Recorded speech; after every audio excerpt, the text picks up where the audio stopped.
Tome 1, Marabouté, chapitre 2. Comment Fatouma parvint au retour à franchir le mur, avec son précieux panier en plus de son fardeau, je l'ignore. Mais il y a des bonheurs qui vous rendent invincible. Et je crois savoir que le génie qui dormait dans l'arbre, réveillé par la musique céleste, ému, plaça une racine flamboyante à mi-hauteur du mur, en facilitant ainsi le franchissement. Je n'ai pas retrouvé trace de cette racine providentielle.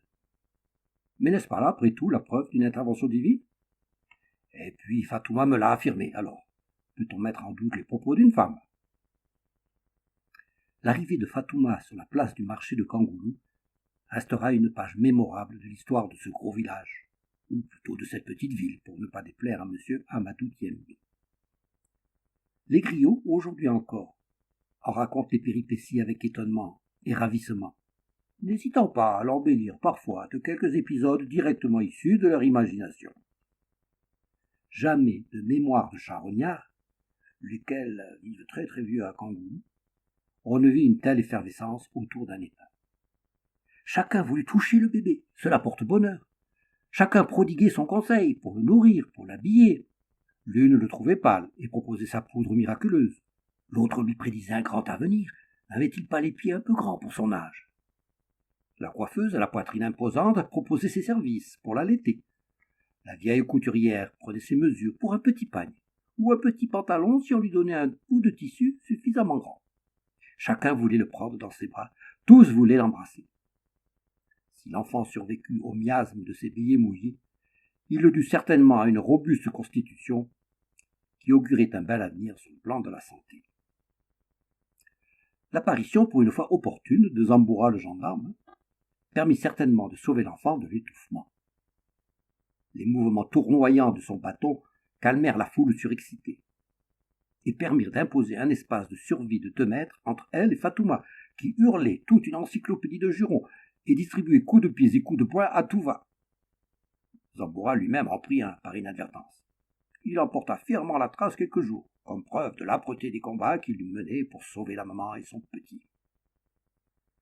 Un silence partiel obtenu, notre gendarme examina méticuleusement l'enfant, sous l'œil craintif de Fatouma, prit son temps, souffla 2 ou 3 fois, secoua la tête, de haut en bas, 3 fois encore, puis se retournant vers la foule subjuguée, déclara en fatigue convaincu: « C'est un bébé !»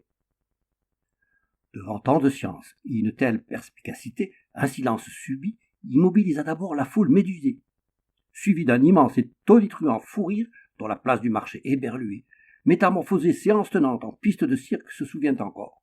Pliés en deux, certains se frappaient les cuisses des 2 mains dans un rythme endiablé, s'envoyaient des claques dans le dos à vous désosser un éléphant. D'autres se roulaient par terre, sautaient sur les étals, grimpaient hilars sur les poteaux fatigués du téléphone, ou chevauchaient guerriardement les pauvres zébus qui étaient bien les seuls à ne pas comprendre ce qui se passait et s'en inquiéter. Tout cela devant l'air incrédule de Zamboura, qui se demande aujourd'hui encore ce qu'il a pu dire de drôle ce jour-là, mais qui maintint dignement la position de rigueur qu'il convient pour un homme qui représente l'ordre, le buste bien droit, les 2 mains croisées sur une extrémité de son bâton, le regard lointain et un sourire de contentement sur les lèvres. Alerté par ce tintamarre, Amadou Diembe, tout en finissant de serrer la ceinture de son pantalon, certains prétendirent qu'il ne sortait pas de sa maison mais de celle d'une jeune veuve dont il s'occupait, par charité, bien entendu.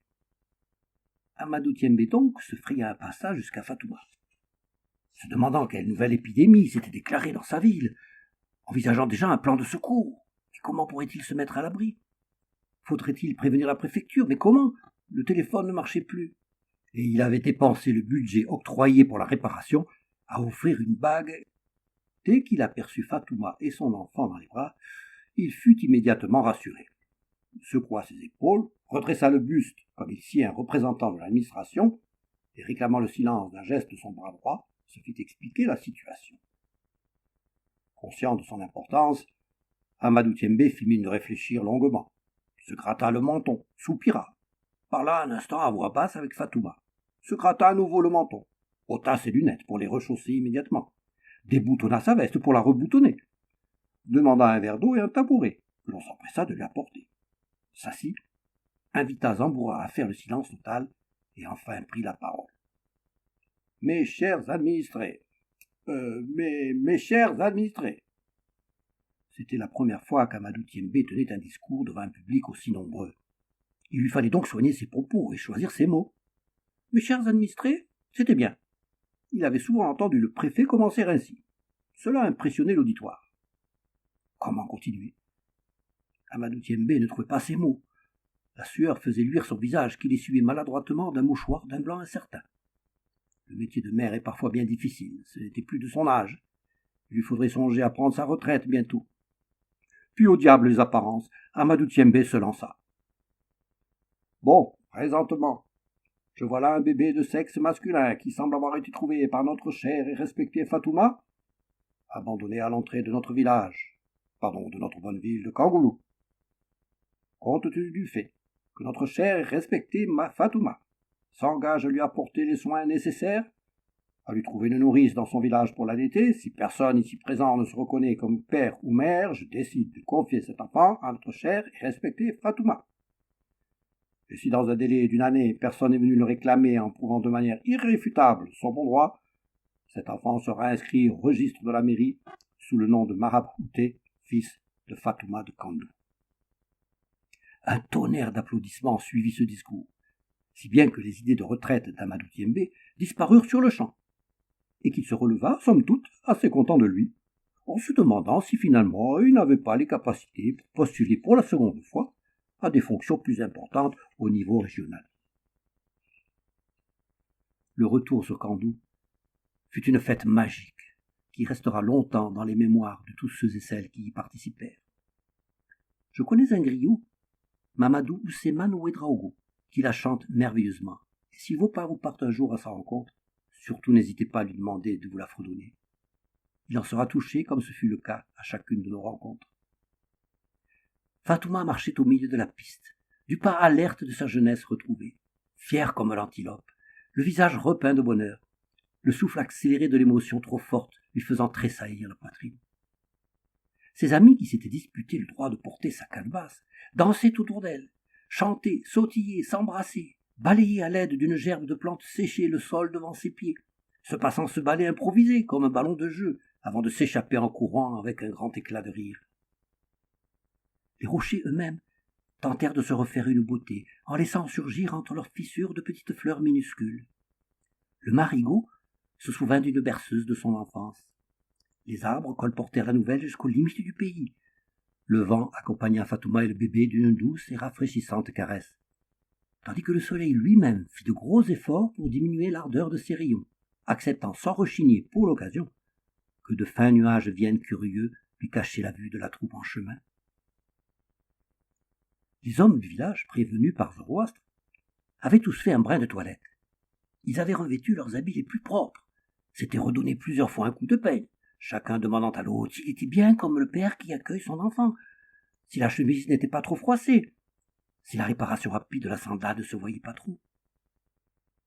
À présent, tous assis, entourant Zoroastre sur un rocher dominant le sentier à la sortie du village, ils observaient le cœur battant, les doigts crispés trahissant leur émotion, ces femmes au comportement décidément bien imprévisible gesticuler et courir dans tous les sens, comme poursuivies par un essaim de guêpes acharnées à leur trousse. Ces dernières s'arrêtèrent avant le dernier virage qui précède la pente finale menant à l'entrée du village, à l'aplomb du grand rocher où les attendaient les hommes. Un ressaut les y préservait de leur regard. Elles reprirent leur souffle, renouèrent leur pagne. D'un geste rapide et sûr, les cheveux furent tirés en arrière et fixés par un élastique coloré. D'un coup de main expert, les tresses mutuellement démêlées. Un rouge à lèvres durissimo surgit d'on ne sait où, se passa de lèvre à lèvre. Amida essuya du revers de son pagne les marques de sueur mêlées de poussière de la terrine sur le visage de Fatouma. Chacune observa et critiqua l'autre attentivement.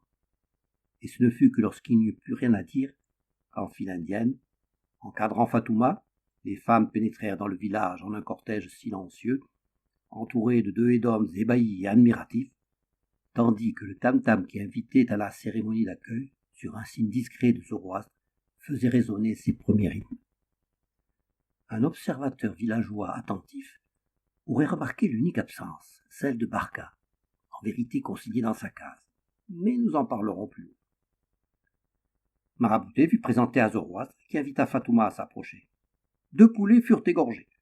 Leur sang mêlé de bouillie d'orge fut déversé lentement sur le fétiche, tandis que les vieilles entonnaient le chant des naissances, et que Zoroastre se perdait dans psalmodies incompréhensibles, vite recouvertes par le murmure des hommes et des jeunes femmes qui se racontaient le déroulement de la journée, avec des mimiques et des gesticulations théâtrales, lesquelles firent sourire le fétiche lui-même, peut-on dire ceux qui avaient commencé à goûter en cachette au dos l'eau tiède qui emplissait une énorme marmite, posée en équilibre précaire sur 2 pierres bancales, au-dessus de braises finissantes, derrière la case du sorcier. Les cris velléitaires et soudains du bébé, qui réclamait pitance, jugeant sans doute qu'il avait été suffisamment conciliant toute la journée. Ces histoires de grandes personnes commençaient à l'agacer. Il était peut-être temps que l'on s'occupât de lui. Mirent fin prématurément aux amphigories de Zoroastre. Sentant son autorité mise à mal, ce dernier exhiba d'un sac de toile défraîchi, empli d'objets hétéroclites, l'oracle à souris dont il ne se séparait jamais. L'effet fut instantané. Et triomphant, il savoura le spectacle des villageois, soudain muets, inquiets et attentifs, s'asseyant en cercle autour de ce pot de bois monoxyle, sculpté d'un lézard sur l'un de ses côtés et d'une silhouette de femme de l'autre, dont allaient sortir bientôt les premières prédictions sur l'avenir de Marabouté. Zoroastre, avec une lenteur calculée, sortit de la poche droite de son pantalon une souris, qu'il avait dû faire jeûner depuis des semaines, tant elle était fluette et paraissait affamée. Après avoir déposé, selon un rite bien précis, quelques graines de blé au milieu de brindilles d'herbe savamment réparties sur l'étage supérieur du pot, étage percé d'un trou par lequel il glissa le petit animal, il referma l'oracle et le posa avec solennité au pied du fétiche. Il le couvrit ensuite d'un tissu préalablement humidifié du sang du sacrifice, non sans jeter un regard terrible aux alentours, statufiant les derniers bavards. Il fallait à présent attendre que les dieux et les ancêtres daignent inscrire leur message par l'entremise de la souris, puis que le sorcier en donne l'interprétation. La bonne volonté des divinités dépendant de la concentration et de l'humilité de toutes les personnes présentes, ces dernières, pétrifiées par l'enjeu et l'importance du moment, concentrées comme jamais, ne s'aperçurent pas que les pleurs du bébé avaient cessé. En vérité, Marabouté et Fatouma avaient disparu. Pendant tout le trajet qui la ramenait au village, malgré son émotion qui jaillissait en larmes de joie, Fatouma avait gardé la tête froide. Le problème le plus urgent à résoudre, d'abord pour la survie de l'enfant, chacun le comprendra, mais aussi parce qu'elle en avait fait la promesse à Amadou Tiembé, et que de la rapidité de sa résolution dépendait l'autorisation qui lui avait été provisoirement faite de conserver l'enfant, était de trouver une nourrice. Or, par malchance, aucune femme du village n'allaitait un enfant en ce moment. Aucune n'était prête à accoucher.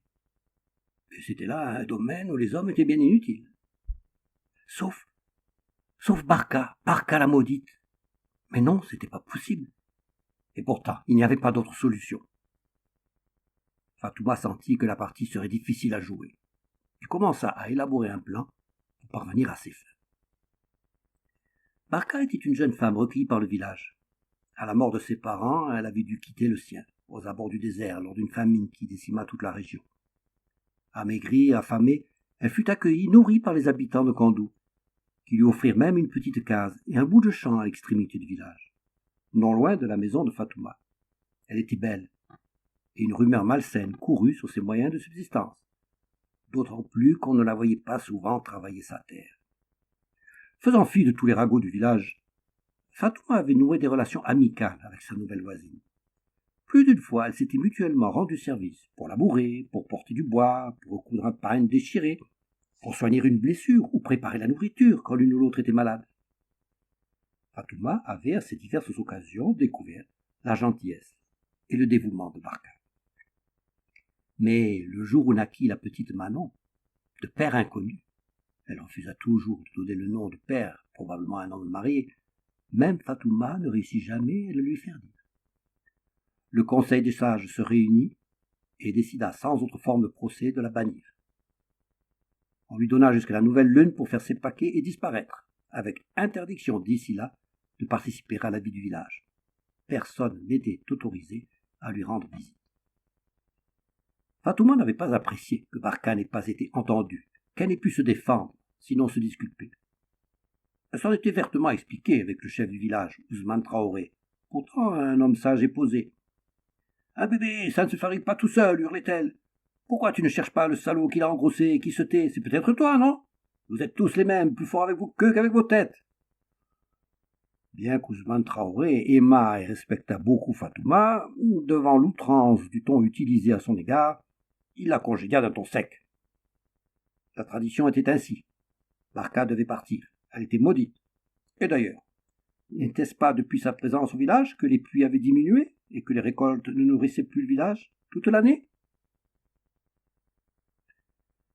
Fatouma s'était donc discrètement éclipsée au moment où Zoroastre avait tiré de son sac l'oracle à souris. Elle savait le moment propice, à raison de la fascination qu'exerçaient les prédictions du sorcier sur les villageois. Avec son petit dans les bras, elle avait couru chez elle pour préparer une couche de paille recouverte de son plus beau pagne, afin que le bébé y repose confortablement à son retour. Puis discrètement, après un coup d'œil rapide à gauche et à droite, pensant ne pas être vue, elle s'était glissée le long des murs jusqu'à la case de Barka.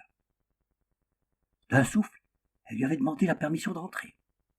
Barka avait d'abord refusé, sachant les risques encourus par Fatouma. Puis à la vue du bébé, elle s'était rapidement laissée convaincre de l'accueillir, l'interrogeant d'un geste silencieux de la tête. En vérité, Zimba Traoré, le meilleur pisteur du village, jeune homme d'une vingtaine d'années, avait aperçu une ombre se faufiler entre les cases des deux femmes. Intrigué, son instinct de chasseur avait mis son esprit en éveil. Le vieux Mowgli, qui ne devait sa survie qu'à la ténacité et aux soins affectueux des deux femmes auxquelles il offrit la fraîcheur de son feuillage quand le soleil tapait trop fort, et qui fut en son temps l'arbre à palabres du village, s'empressa de rabattre et de relever une de ses branches, provoquant au même endroit une ombre furtive. Zimba Traoré rebroussa chemin. Ne me demandez pas d'où me vient cette information capitale pour la suite des événements. Faites donc le voyage jusqu'à Kandou. Le manguier trône toujours, bien que très fatigué, non loin du puits tari, tout contre le grenier à mille. Asseyez-vous à son pied, le dos bien appuyé le long de son tronc rugueux. Si votre âme est pure, et si l'on a envie, alors vous aurez peut-être la chance qu'il vous murmure cette histoire dont il est, somme toute, assez fier. Quels furent les mots échangés par les deux amis ce jour-là? Comment Fatouma parvint-elle à convaincre Barka? C'est un secret de femme, et le restera. Mais il faut être femme, et probablement avant tout mère, pour imaginer le scénario qu'elles mirent au point en quelques petites minutes de complicité chuchotée. Zoroastre était encore perdu dans ses réflexions, quand un brouhaha de stupéfaction lui fit trembler l'échine, et se dresser les 3 ou 4 malheureux cheveux qui lui restaient encore, et dont il prenait grand soin. Transi de crainte, il crut percevoir là une rumeur de protestation et d'admonestation des dieux en furie. Il reprit de plus belle ses litanies ésotériques, mais dut se rendre à l'évidence. Le mouvement s'amplifiait et venait de derrière son dos, et les onomatopées qui ponctuaient cette vague déferlante n'émanaient manifestement pas du langage des dieux, ni de celui des ancêtres. Il se redressa alors, avec la lenteur nécessaire pour affronter un événement terrible, respira 3 fois à plein poumon, le temps de se donner courage et de se confectionner la stature d'un futur martyr. Il se retourna doucement, mais ce qu'il vit fut au-delà de toutes ses prévisions les plus pessimistes. Perdant instantanément toute contenance, il resta figé, la bouche ouverte, le menton en avant, les yeux écarquillés, les bras ballants, les jambes flageolantes, l'esprit embrumé. Devant lui, oui là, à 2 mètres devant lui, se tenaient, sereines, 2 femmes. Barka, mais si, Barka la maudite, donnant ostensiblement le sein au petit marabout, l'œil pétillant de tendresse. Et Fatouma, visiblement satisfaite d'elle-même, qui souriait d'un de ces sourires provocateurs, dont il sut à son grand désespoir qui signifiait inexorablement sa défaite. Tous les témoins de la scène restèrent saisis par l'angoisse, attendant la sentence inévitable qui plongerait le village entier dans le malheur pour des générations. Mais Zoroastre, gardien inébranlable de la tradition, n'en était pas moins homme. Homme intelligent même. Ah oui, ça existe, la preuve. Et le tam-tam de son cœur battait la chamade devant ce petit bout d'homme qui tétait avidement le sein de Barka.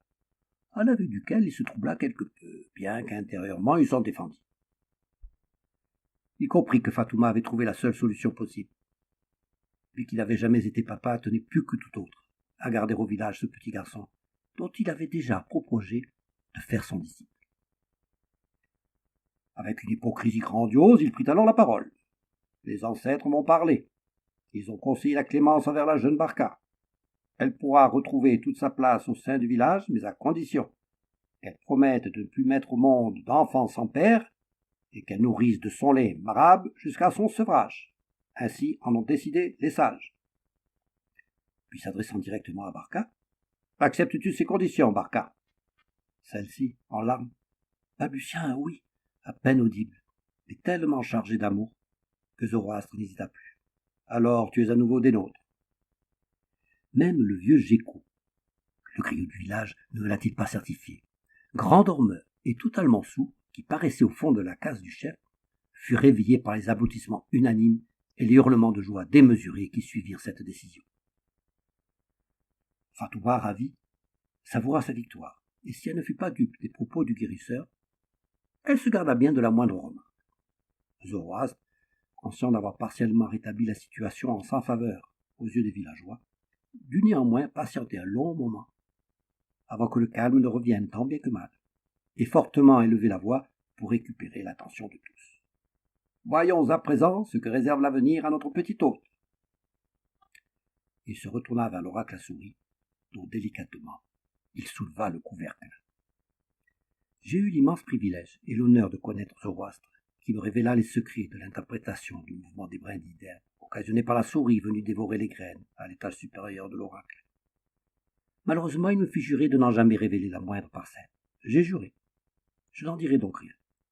Parfaitement conscient de la frustration que cela pourrait procurer envers les esprits naturellement curieux, par avance, je leur présente mes excuses. Zoroastre mit longtemps avant de délivrer ses conclusions.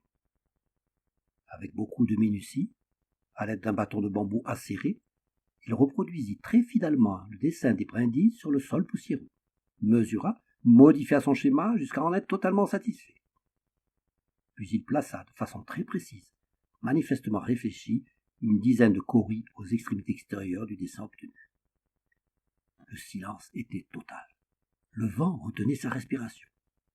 Oudos, le chien du village, voulut lui aussi marquer la solennité du moment, en se soulageant contre le fétiche. Satisfait, il cessa de remuer sa queue. Zoroastre se releva, toisa la foule attentive et anxieuse, et l'air grave d'une voix profonde, dit alors. Marabouté cherchera. Il voyagera aux confins du cœur. Il partira au-delà de la colline au mirage. Il perdra son cœur, puis le retrouvera au désert d'avant la traversée vers le grand lac bleu. Ce fut tout. Ces mots, les derniers que l'on entendit jusqu'au matin, conclurent la journée la plus étrange que le village ait jamais vécue. Chacun rentra chez soi sans faire le moindre bruit, en méditant sur ces augures qui posaient plus d'interrogations qu'ils n'apportaient de réponse. Marab, quant à lui, s'endormit cette nuit-là entre deux femmes heureuses qui se tenaient la main par-dessus son petit corps, enveloppé de linge propre, parfumé aux vapeurs de leur tendresse, avec la petite Manon tout contre lui. Fin du chapitre 2 du tome 1.